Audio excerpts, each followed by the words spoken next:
ऐसा करती रही है। 1960 में, 1970 में अलग अलग तरह के कानून पास करके उन्होंने इस तरह की अपनी मंशा उसमें भी लागू की थी, जाहिर की थी, और वही अब ये वापस करने जाने वाले हैं। एक ऐसे इन्होंने 63 और 74 में जो कानून पास किए थे उसमें compulsory deposit scheme act Congress ने बनाया था। कंपलसरी डिपॉजिट स्कीम एक्ट, उसके अंतर्गत सभी करदाताओं, संपत्ति धारकों और सरकारी कर्मचारियों को अपनी कमाई का 18% सरकार के पास जमा करना होता था। उस एक्ट को भी, उस कानून को भी वापस एक्टिव करेंगे और वो जमा राशि 3 से 5 वर्ष तक के लिए सरकारी खजाने में रहती थी, सरकार उसको उपयोग करती थी और उसके बाद उसको वापस लौटाने का उसमें प्रावधान था। तो वो भी अब वापस लागू करने की तैयारी कांग्रेस कर रही है। और इस तरह से ये सारी जो बातें हैं, ये एक नई तरह की बात देश के सामने आई है। कई इस वर्तमान पीढ़ी के सामने पहली बार ये बात सारी सामने आई है और इसलिए इस सब को लेके देश को चिंतित होना आवश्यक है और देश चिंतित हो भी रहा है और कांग्रेस की मंशा भी इसमें साफ प्रकट हो गई है कि वो किस तरह की सोच लेकर चल रही है, किस दिशा में वो लगातार बढ़ती जा रही है। ये सब देश के सामने बहुत स्पष्ट हो गया है और इसलिए मैं आप सब लोगों के माध्यम से, भारतीय जनता पार्टी आप सबके माध्यम से जालोर सिरोही की जनता को भी आगाह करना चाहती है कि कांग्रेस की इस सोच को समझे, समय रहते पहचाने और इसके विपरीत वोट दें।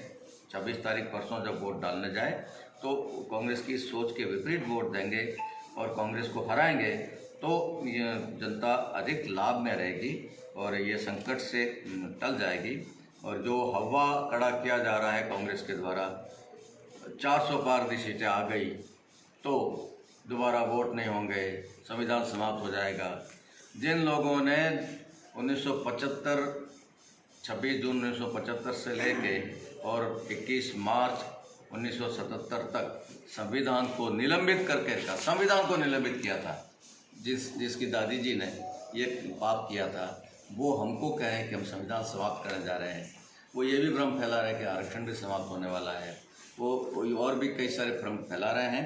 तो वो सारे झूठ जनता को समझ में आने चाहिए और ऐसा कुछ नहीं होने वाला है। संविधान का सर्वाधिक सम्मान भारतीय जनता पार्टी हमेशा करती रही है, विशेषकर नरेंद्र मोदी जी के ज़माने में बहुत अधिक संविधान का सम्मान हुआ है। और रही बात संविधान बदलने की, तो उस संविधान में आज तक लगभग 125 संशोधन हो चुके हैं।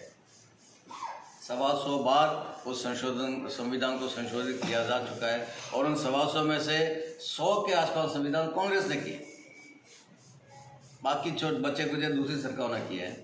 तो इतनी बार संविधान को बदलने वाली पार्टी और एक बार तो 3 साल तक पूरा निलंबित करने वाली पार्टी दूसरे पार्टियों के बारे में, हम खासकर हमारे बारे में संदेह भ्रम फैलाने की कोशिश कर रही है कि हम संविधान को समाप्त कर देंगे, हम संविधान को बदल देंगे। वो बिल्कुल सरासर झूठ है और एक जनता को भ्रमित करने वाली बात है। हम सबका साथ, सबका विकास, उसमें विश्वास करते हैं। हमारी नज़रों में कोई बड़ा नहीं, कोई छोटा नहीं, धर्म के आधार पे, जाति के आधार पे, संपत्ति के आधार पे या और किसी भी आधार पे या राजनीतिक आधार पे हम किसी के साथ भेदभाव नहीं कर सकते। जिसको जो अधिकार मिलना चाहिए वो मिलता है। पिछले 10 साल का इतिहास इसका साक्षी है। गरीब को जो मिलना चाहिए वो सबको मिला है, चाहे वो हिंदू है, चाहे मुसलमान है, चाहे दलित है, चाहे ईसाई है, चाहे सिख है, चाहे पारसी है, चाहे अपना कोई अनुसूचित जनजाति का व्यक्ति है, चाहे ओबीसी का है। जिसको जो मिलना चाहिए वो मिला है, बिना भेदभाव के मिला है। और वैसी ही नीति आगे भी जब तक भारतीय जनता पार्टी शासन में तब तक लागू रहेगी, उसमें कोई परिवर्तन नहीं होने वाला है। हमारी कथनी और करनी में कभी अंतर न रहा है, न रहेगा। कांग्रेस के कथनी और करनी में जमीन आसमान का अंतर हमेशा जनता देखती आई है और वही अब इस घोषणा पत्र के माध्यम से भी उन्होंने और एक बार अपनी असलियत उजागर कर दी है। और इसलिए मैं फिर एक बार आपके सबके माध्यम से जनता से निवेदन करता हूँ, अपील करता हूँ, मतदाताओं से अपील करता हूँ कि परसों वोट डालते समय इन सब बातों को जरूर याद रखें, कांग्रेस के इतिहास को याद रखें और बीजेपी के इतिहास को और वर्तमान को भी याद रखें और फिर वोट करें। यही आप सबसे निवेदन है। धन्यवाद। सर 10 साल